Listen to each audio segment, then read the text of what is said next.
यह उपचुनाव को हम लोग मानते हैं कि ये देश का दशा और दिशा तय करने वाला ये उपचुनाव है। जो चुनाव है वो तय करेगा कि ये देश गांधी और अंबेडकर का रहेगा कि ये गोडसे के कब्जे। राजद ही प्रतीक है सामाजिक न्याय और धर्मनिरपेक्षता। हर कार्यकर्ता हमारा, हर लोग यहाँ प्रचार आवे या कोई आवे, राष्ट्रीय जनता दल का लालटेन का पुकार था, कुशेश्वर स्थान का मतदाता मालिक। क्यों पड़े हैं चक्कर में, कोई नहीं है राजद के टक्कर में।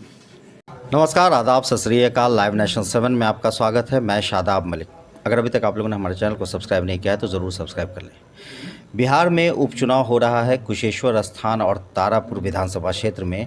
ऐसे में हम मौजूद हैं कुशेश्वर स्थान में, जहां अब चुनाव के लिए प्रचार का माहौल बनता चला जा रहा है। और ऐसे में राजद की तरफ से, जहां राजद के प्रत्याशी हैं गणेश भारती, और उनके चुनाव प्रचार के लिए राजद के दिग्गज नेता हमारे साथ मौजूद हैं। हमारे साथ हैं पूर्व मंत्री वृषण पटेल जी, श्याम रजक जी, ललित यादव जी और अनिल सहनी जी। तो हम बात करेंगे। वृषण पटेल जी, क्या लगता है कि आप लोग यहाँ प्रचार में आए हैं तो आप लोगों की टक्कर जदयू से है? देखिए ना, यहाँ जदयू वगैरह को हम टक्कर में नहीं मानते। ये जो उपचुनाव हो रहा है कुशेश्वर स्थान और तारापुर का, ये कोई बिहार का उपचुनाव नहीं है। यह उपचुनाव को हम लोग मानते हैं कि ये देश का दशा और दिशा तय करने वाला ये उपचुनाव है। ये देश गांधी और अंबेडकर का देश रहेगा या गोडसे का देश होगा, उसका फैसला ये उपचुनाव करने वाला है। तो हम आपसे माफ़ी चाहेंगे यह कहते हुए कि इस चुनाव को किस नज़र से लोग देख रहे हैं, जेडीयू से है और कांग्रेस से है और किससे है, मैं नहीं मानता हूँ। मैं सीधे सीधे मानता हूँ कि यह उपचुनाव भारत सरकार से, भारत सरकार के नीतियों से है। यह चुनाव सांप्रदायिक ताकतों के खिलाफ है। यह जो चुनाव है वो तय करेगा कि यह देश गांधी और अंबेडकर का रहेगा कि ये गोडसे के कब्जे में ये देश रहेगा। शशि भूषण हजारी जी 2010 से विधायक रहे हैं यहाँ। तो उनका फिर आकस्मिक निधन हो गया। उसके बाद उनके बेटे को जदयू ने प्रत्याशी बनाया है और उनकी मां की भी मृत्यु हो चुकी है। तो ऐसे में क्या लगता है कि उनको सहानुभूति भी पब्लिक की भी मिलेगी? देखिए ना, ये फिर आप किसी पारिवारिक सहानुभूति और जीत और हार की बात पर आप आ रहे हैं। मैं कहता हूँ किसी को कोई सहानुभूति और अपनापन और प्यार और मोहब्बत मिलने वाला नहीं है, क्योंकि सब समझ रहे हैं कि यह देश खतरे में है और इस देश को बचाने की जवाबदेही आज के तारीख में कुशेश्वर स्थान और तारापुर के उपचुनाव को सबसे ज़्यादा है। ऐसी परिस्थिति में कौन क्या है इसकी चिंता नहीं करना है। यह देश बचेगा या देश जाएगा, इसी का फैसला होना है। इसलिए यहाँ और किसी का कोई महत्व नहीं है। महत्व यही है कि इस देश का जो लोकतंत्र है वो बचेगा कि नहीं बचेगा, इस देश का जो भाईचारा है, इस देश का जो अपनापन है वो बचेगा कि नहीं बचेगा, इस देश को जो संविधान दिया गया, इस देश को जो गांधी ने सत्य और अहिंसा से पाला है वो रहेगा। तो मतलब है कि राजद यहाँ चुनाव, राजद ही प्रतीक है सामाजिक न्याय और धर्मनिरपेक्षता का। इसलिए सबों की नज़र अभी राजद के उम्मीदवार पर टिका हुआ है और इस बार लोग मन बनाए हुए हैं। यहाँ कोई जात पात ऊंच नीच कुछ नहीं है। इन बेईमानों ने जो अपने को राम भक्त के नाम से बोलते हैं, इन बेईमानों ने तो भगवान का दरवाज़ा भी बंद कर दिया। वो लोग क्या हम लोगों से आके बात करेगा? अभी चुनाव में दो हाथ होना है और इसमें जनता बता देगी कि यह देश गांधी का है और गांधी का ही रहेगा।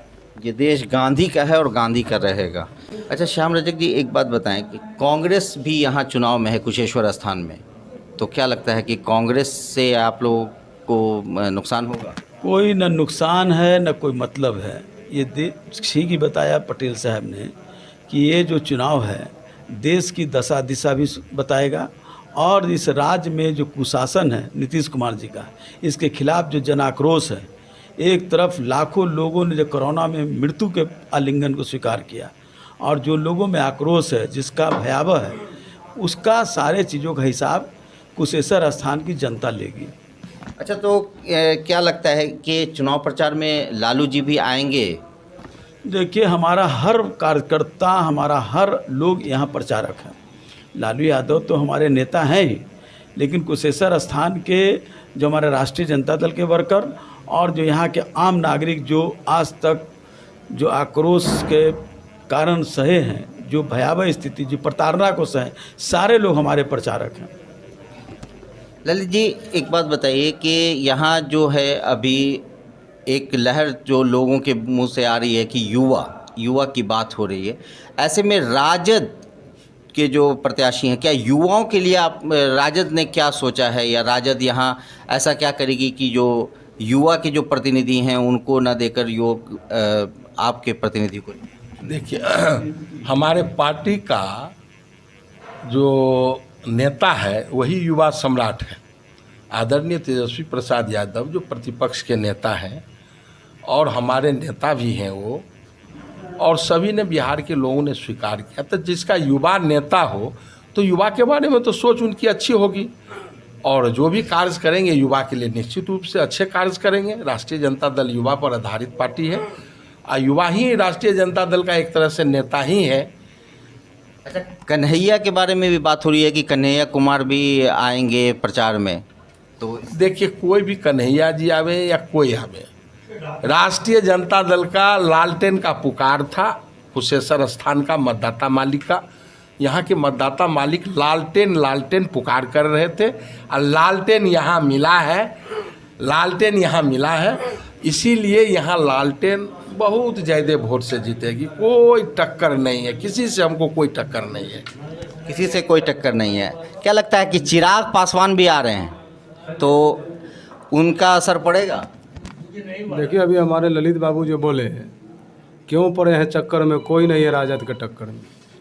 यहाँ पर कोई टक्कर में ही नहीं है। देखिएगा, चुनाव का परिणाम आपको बताएगा किस प्रकार से हमारा जो है शोषित, उपेक्षित, दलित, पिछड़ा, अक़लियत के लोग गोलबंद होकर मतदान के दिन का इंतजार कर रहे हैं। आप उस दिन को देखिएगा, किसी का चलने वाला नहीं है, यहाँ पर राजद का चलेगा और हमारे भारती जी बहुत वोट से जीतेंगे। क्यों पड़े हैं चक्कर में, कोई नहीं है टक्कर में, ये स्थिति जो बनी हुई है वो यही बता रही है कि बिहार का जो ये 2 जगह उपचुनाव होना है उसमें क्या होगा। ये 30 अक्टूबर को चुनाव होगा और 2 नवंबर को इसका फैसला हो जाएगा कि कुशेश्वर स्थान किसे अपना प्रतिनिधि बनाता है और कौन बनते हैं कुशेश्वर स्थान के विधायक। इस तरह की खबरों के लिए बने रहे हमारे साथ, देखते रहे हमारा वीडियो। अगर आपको हमारा वीडियो पसंद आता है तो हमारे चैनल को ज़रूर सब्सक्राइब करें। अगर आप फेसबुक के जरिए देख रहे हैं तो पेज लाइक करें, साथ ही ट्विटर हैंडल पर हमें फॉलो ज़रूर करें।